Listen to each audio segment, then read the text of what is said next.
बहुत बहुत स्वागत है आपके अपने YouTube channel sky study point में। और आज की इस क्लास में हम ऑल सब्जेक्ट का मैराथन क्लास करने वाले हैं, जिसमें जो है साइंस और साइंस, हिंदी और संस्कृत, ये जो है ऑल सब्जेक्ट जो है आपका जो रहेगा इस मैराथन क्लास में। सभी सब्जेक्ट से जो है हम लोग दस दस दस ऑब्जेक्टिव प्रश्न को आज की इस क्लास में करेंगे। उससे पहले बता दें कि डेली हमारे यूट्यूब चैनल पे टेस्ट होता है और साथ ही साथ हमारे व्हाट्सएप ग्रुप में भी टेस्ट होता है। और टेस्ट का रिजल्ट जो है 11 बजे टेस्ट होता है और शाम को 6 बजे रिजल्ट मिल जाता है सभी को। तो अगर आप भी टेस्ट देना चाहते हैं बिल्कुल फ्री में और व्हाट्सएप ग्रुप से जुड़ना चाहते हैं तो हमें कांटेक्ट कर सकते हैं। 6206318270 पर मैसेज करिए और फ्री में, बिल्कुल फ्री में आप एक व्हाट्सएप ग्रुप को ज्वाइन कर सकते हैं। चलिए क्लास कर लेते हैं। आज की इस क्लास को स्टार्ट कर लेते हैं। आज की इस मैराथन क्लास को हम लोग स्टार्ट करते हैं और प्रश्न को देखते हैं। तो पहले हम लोग साइंस के क्वेश्चन को देखेंगे। पहला प्रश्न है आपका, प्रकाश के परिवर्तन के कितने नियम होते हैं? तो प्रकाश के परिवर्तन के कितने नियम होते हैं? सभी लोग लाइव चैट में अपना आंसर भरेंगे। प्रकाश के परिवर्तन के कितने नियम होते हैं? 2 नियम होते हैं। ऑप्शन नंबर बी बिल्कुल करेक्ट आंसर हो जाएंगे। चलिए अगला प्रश्न को देख लेते हैं। नेक्स्ट क्वेश्चन है, दाढ़ी बनाने में किस प्रकार के दर्पण का उपयोग किया जाता है? तो दाढ़ी बनाने में जो है किस प्रकार के दर्पण का उपयोग किया जाता है? तो इसका जो करेक्ट आंसर होगा ऑप्शन नंबर ए हो जाएंगे, अवतल दर्पण का। किसका जी? अवतल दर्पण का उपयोग किया जाता है। अगला प्रश्न है आपका, किसी लेंस द्वारा उत्पन्न आवर्धन का ऐसे मात्रक क्या है? तो किसी लेंस द्वारा आवर्धन ऐसे का मात्रक जो होता है वो क्या होता है जी? तो इसका जो करेक्ट आंसर होगा ऑप्शन नंबर डी हो जाएंगे, यानी कि मात्रक विहीन होता है। क्या होता है जी? मात्रक विहीन। ऑप्शन नंबर डी बिल्कुल करेक्ट आंसर यहाँ पे हो जाएंगे। चलिए नेक्स्ट क्वेश्चन को देख लेते हैं, चौथे नंबर प्रश्न को। चौथा नंबर प्रश्न है, नेत्र में प्रवेश करने वाले प्रकाश की किरणों अधिकांश अपवर्तन होता है। कहाँ पे अवतरण होता है जी? तो इसका जो करेक्ट आंसर होगा ऑप्शन सी हो जाएंगे, कर्निया के बाहरी पृष्ठ पर। कहाँ होता है जी? कर्निया के बाहरी पृष्ठ पर। ऑप्शन नंबर सी बिल्कुल करेक्ट आंसर यहाँ पे हो जाएंगे। अगले प्रश्न को देख ले। अगला प्रश्न आपका, समान दृष्टि के वयस्क के लिए सुस्पष्ट दर्शन की न्यूनतम दूरी होती है, लगभग कितनी होती है जी? तो सभी लोग आंसर चेट में अपना आंसर भरेंगे। इसका जो करेक्ट आंसर होगा ऑप्शन नंबर सी हो जाएंगे, 25 सेंटीमीटर होती है। कितनी? 25 सेंटीमीटर हो जाती है। चलिए नेक्स्ट प्रश्न को देख लेते हैं। नेक्स्ट प्रश्न आपका, स्पेक्ट्रम प्राप्त करने के लिए किसका उपयोग होता है? तो स्पेक्ट्रम प्राप्त करने के लिए किसका उपयोग होता है? तो इसका जो करेक्ट आंसर होगा ऑप्शन नंबर डी हो जाएंगे, प्रिज्म का। किसका उपयोग होता है जी? प्रिज्म का उपयोग किया जाता है। चलिए अगला क्वेश्चन देख लेते हैं। नेक्स्ट प्रश्न आपका, एम्पियर घंटा मात्रक है, तो एम्पियर घंटा किसका मात्रक होता है? तो सभी लोग आंसर सेट में अपना आंसर भरेंगे। इसका जो करेक्ट आंसर होगा ऑप्शन बी हो जाएंगे, आवेश का। एम्पियर घंटा किसका मात्रक होता है जी? आवेश का श्री मात्रक होता है। चलिए नेक्स्ट क्वेश्चन को देख लेते हैं। नेक्स्ट प्रश्न है आपका, निम्न में से कौन सा संबंध सत्य है? तो भी बराबर क्या सूत्र होता है जी? तो भी बराबर सूत्र होता है आई आर। क्या होता है? भी बराबर आई आर सूत्र होता है आपका। ऑप्शन नंबर बिल्कुल करेक्ट आंसर सी हो जाएंगे यहाँ पे। चलिए इसी के साथ अब हम लोग पढ़ लेते हैं सोशल साइंस के क्वेश्चन यहाँ पे। अब यहाँ से सामाजिक विज्ञान का प्रश्न आपका शुरू हो जाता है, यानी कि सोशल साइंस का। ठीक है, चलिए प्रश्न को देख लेते हैं। पहला प्रश्न आपका, पहला प्रश्न, नेपोलियन संहिता किस वर्ष लागू की गई थी? तो नेपोलियन संहिता जो है किस वर्ष लागू की गई थी? तो इसका जो करेक्ट आंसर होगा ऑप्शन नंबर डी हो जाएंगे, 1804 में। कब हुआ था जी? 1804 में। ऑप्शन नंबर डी बिल्कुल करेक्ट आंसर यहाँ पे हो जाएंगे। चलिए नेक्स्ट क्वेश्चन देख लीजिए। अगला प्रश्न आपका, गैरीबेटी पेशे से क्या था? गैरीबेटी पेशे से क्या था? इसका जो करेक्ट आंसर होगा क्या हो जाएगा? चलो आंसर चेट में अपना आंसर भरेंगे। टू का जो करेक्ट आंसर होगा ऑप्शन नंबर डी हो जाएंगे, नाविक था। क्या था जी? नाविक। ऑप्शन नंबर डी बिल्कुल करेक्ट आंसर यहाँ पे हो जाएंगे।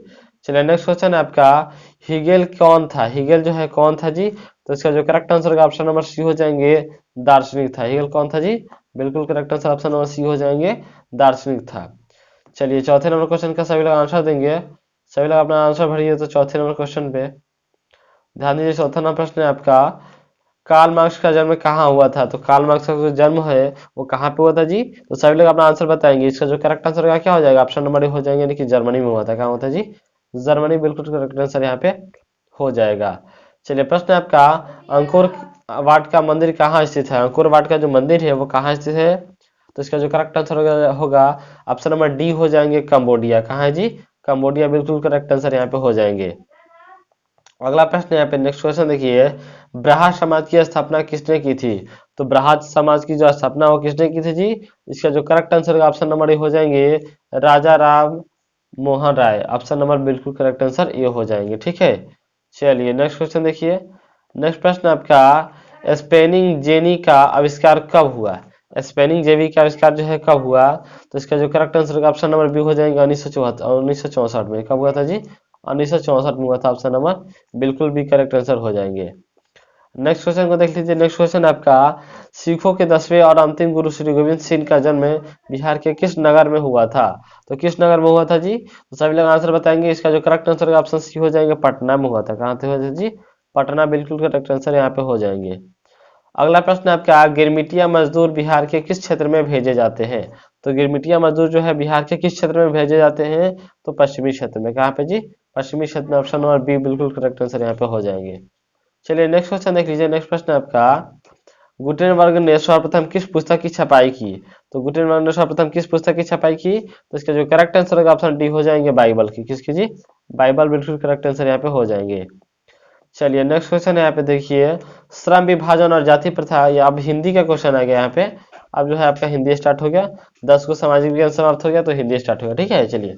श्रम विभाजन और जाति प्रथा के लेखक कौन है जी? तो श्रम विभाजन और जाति प्रथा के लेखक जो है वो कौन है? Bhimrao Ambedkar. Option number A बिल्कुल करेक्ट आंसर यहाँ पे हो जाएंगे। चलिए नेक्स्ट क्वेश्चन देखिए। दूसरा नंबर क्वेश्चन है यहाँ पे। प्रश्न है, भारत में बेरोजगारी का मुख्य कारण क्या है? तो भारत में जो है बेरोजगारी का जो है मुख्य कारण जो है वो क्या है जी? तो इसका जो करेक्ट आंसर होगा ऑप्शन ए हो जाएंगे, जाति प्रथा। क्या है जी? जाति प्रथा। ऑप्शन नंबर ए बिल्कुल करेक्ट आंसर यहाँ पे हो जाएंगे।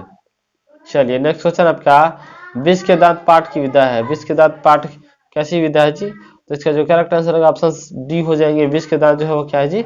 एक प्रकार की कहानी है। ऑप्शन नंबर डी बिल्कुल करेक्ट आंसर यहाँ पे हो जाते हैं। ठीक है, चलिए नेक्स्ट क्वेश्चन देखेंगे हम लोग चौथा नंबर प्रश्न को। चौथा नंबर प्रश्न आपका, मैक्स मुलर को वेदांतियों का भी वेदांती किसने कहा? बताइए, मैक्स मुलर को वेदांतियों का भी वेदांती किसने कहा था जी? तो ये हो जाएगा स्वामी विवेकानंद को। किसको जी? Swami Vivekananda. Option number B बिल्कुल करेक्ट आंसर यहाँ पे हो जाएंगे। प्रश्न आपका, लेखक के अनुसार मनुष्य के नाखून किसके जीवन प्रतीक है? तो लेखक के अनुसार मनुष्य का जो नाखून है वो किसके प्रतीक होता है जी? तो इसका जो करेक्ट आंसर होगा ऑप्शन सी हो जाएंगे, पार्श्वी वृत्ति का। किसका जी? पार्श्वी वृत्ति। ऑप्शन नंबर सी बिल्कुल करेक्ट आंसर यहाँ पे हो जाएंगे। ठीक है, चलिए जी नेक्स्ट क्वेश्चन देख लेते हैं। अगला प्रश्न देखिए यहाँ पे चौथा नंबर प्रश्न 6 नंबर, नागरी लिपि निबंध के लेखक कौन है? नागरी लिपि निबंध के जो है लेखक कौन है? तो इसका जो करेक्ट आंसर होगा ऑप्शन ए हो जाएंगे, गुणाकर मोले जी है। कौन है जी? गुणाकर मोले बिल्कुल करेक्ट आंसर यहाँ पे हो जाएंगे। चलिए नेक्स्ट क्वेश्चन आपका, बहादुर के नाम से दिल शब्द किसने उड़ा दिए? तो बहादुर के नाम से दिल शब्द जो है किसने उड़ा दिए? तो ऑप्शन नंबर सी बिल्कुल करेक्ट आंसर हो जाएगा, निर्मला ने। किसने जी? निर्मला। ऑप्शन नंबर सी बिल्कुल करेक्ट आंसर यहाँ पे हो जाते हैं। चलिए नेक्स्ट क्वेश्चन आपका, साहित्य की परंपरा का पूर्व ज्ञान किस व्यवस्था से में संभव है? साहित्य की जो परंपरा का पूर्ण ज्ञान है किस व्यवस्था में संभव है? तो इसका जो करेक्ट आंसर होगा ऑप्शन सी हो जाएंगे, समाजवादी व्यवस्था। कैसा जी? समाजवादी व्यवस्था। ऑप्शन नंबर सी बिल्कुल करेक्ट आंसर हो जाएंगे यहाँ पे। नेक्स्ट प्रश्न आपका, पंडित बिरजू महाराज लखनऊ घराने के किस पीढ़ी के कलाकार है? तो किस पीढ़ी के कलाकार है जी? सभी लोग आंसर बताएंगे अपना।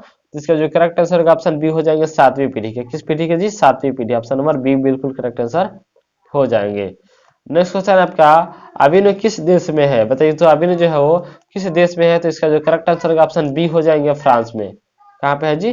फ्रांस में हो जाएंगे। चलिए इसी के साथ अब हम लोग स्टार्ट कर लेते हैं आपका संस्कृत। अब ये स्टार्ट हो गया आपका क्या चीज? संस्कृत स्टार्ट हो गया। ठीक है, तो हम लोग संस्कृत पढ़ लेते हैं। चलिए संस्कृत का क्वेश्चन देखिए। फर्स्ट क्वेश्चन, मंगलम पाठ के रचनाकार कौन है? बताइए, मंगलम पाठ के जो है रचनाकार कौन है? तो इसका जो करेक्ट आंसर होगा क्या हो जाएगा जी? ध्यान दीजिए यहाँ पे। चलिए इसका जो करेक्ट आंसर होगा वो हो जाएगा ऑप्शन नंबर डी, यानी कि वेद व्यास। कौन है जी? वेद व्यास जी। ऑप्शन नंबर डी बिल्कुल करेक्ट आंसर यहाँ पे हो जाएंगे। नेक्स्ट क्वेश्चन आपका, सत्य के मुख किस पात्र से ढका है? बताइए, सत्य का मुख जो है वो किस पात्र से ढका हुआ है? तो इसका जो करेक्ट आंसर होगा ऑप्शन नंबर हो जाएगा, स्वर्ण से। किससे जी? स्वर्ण से ढका हुआ है। चलिए नेक्स्ट क्वेश्चन आपका, क्वेश्चन नंबर आगे बढ़ते हैं हम। भारत के उत्तर में कौन प्रहरी की तरह विराजमान है? बताइए, कौन प्रहरी की तरह विराजमान है जी? तो इसका जो करेक्ट आंसर होगा, सभी लोग अपना अपना आंसर बताएंगे। इसका करेक्ट बिल्कुल बी हो जाएंगे, हिमालय। कौन है जी? हिमालय बिल्कुल करेक्ट आंसर यहाँ पे हो जाएंगे। ठीक है, चलिए अगला क्वेश्चन देखिए, किसकी महिमा सर्वत्र गाई जाती है? बताइए, किसकी महिमा जो है सर्वत्र गाई जाती है? तो है भारत की। किसकी जी? भारत। ऑप्शन नंबर सी बिल्कुल करेक्ट आंसर हो जाएंगे यहाँ पे। चलिए क्वेश्चन आपका, बिना बुलाए कौन आता है? बताइए, बिना बुलाए जो है वो कौन आता है जी? तो बिना बुलाए कौन आता है? मूर्ख आता है। कौन? मूर्ख ऑप्शन नंबर सी बिल्कुल करेक्ट आंसर हो जाएंगे। क्वेश्चन आपका, क्षमा किससे मारता है, बताइए किससे मारता है। क्षमा जो है किसको मारता है जी, तो इसका जो करेक्ट आंसर होगा ऑप्शन नंबर सी हो जाएंगे, क्रोध। किसको, क्रोध। ऑप्शन नंबर सी बिल्कुल करेक्ट आंसर हो जाएंगे यहाँ पे, ठीक है। चलिए नेक्स्ट क्वेश्चन देखिए। प्रश्न, अगला प्रश्न देखते हैं 7वें नंबर क्वेश्चन को। प्रश्न, मंदाकिनी नदी किसके तालाब के समान दिखाई पड़ रहा है, बताइए मंदाकिनी नदी जो है किसके तालाब के समान दिखाई पड़ रहा है। तो इसका जो करेक्ट आंसर होगा ऑप्शन सी हो जाएंगे, कुबेर। किसके जी, कुबेर बिल्कुल करेक्ट आंसर यहाँ पे हो जाएंगे।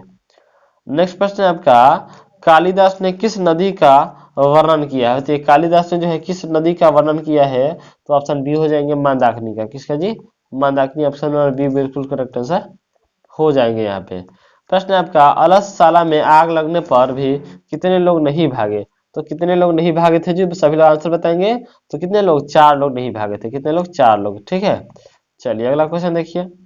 ये आपका अंतिम प्रश्न है, आग को गिरते हुए देखकर कौन आलसियों को बाहर निकाला, बताइए। इसका जो करेक्ट आंसर का ऑप्शन डी हो जाएंगे, नियोगी पुरुष ने। किसने जी, नियोगी पुरुष, ठीक है। मिलते हैं अगले वीडियो में, तो जय हिंद दोस्तों। और अगर आप भी चाहते हैं टेस्ट देना तो बिल्कुल फ्री में टेस्ट दे पाएंगे। आपको सिंपली क्या करना है, कुछ नहीं करना आपको, यहाँ पे जो है आपके इस व्हाट्सअप नंबर पे व्हाट्सअप करना है और ग्रुप में ज्वाइन करने के लिए बोलना है आपको। बिल्कुल फ्री में ग्रुप में ऐड कर दिया जाएगा और आप डेली नोट्स, पीडीएफ और टेस्ट दे सकेंगे। चलिए मिलते हैं अगले वीडियो में, तो चलिए जय हिंद दोस्तों।